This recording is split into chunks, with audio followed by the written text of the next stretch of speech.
రాలు విసిరే మనుషుల మధ్యలో నన్ను ఆదుకొనుటకు నీవు వచ్చావు.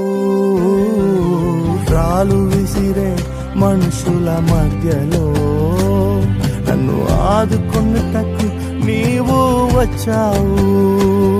నా చెయ్యి పట్టి నన్ను లేపావు, నా మరకలను తుడిచావు. నా చెయ్యి పట్టి నన్ను లేపావు, నా మరకలను తుడిచావు. నీ బిడ్డగా నన్ను మార్చివేశావు.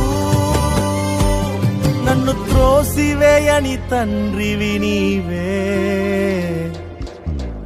యేసు నన్ను మరువక, యేసు నన్ను విడువక, జాలిగా నన్ను చూస్తూ నిలచిపోయావు. తృణీకరించక, నన్ను త్రోసివేయక, సంద్రాలు దాటి నన్ను చేరు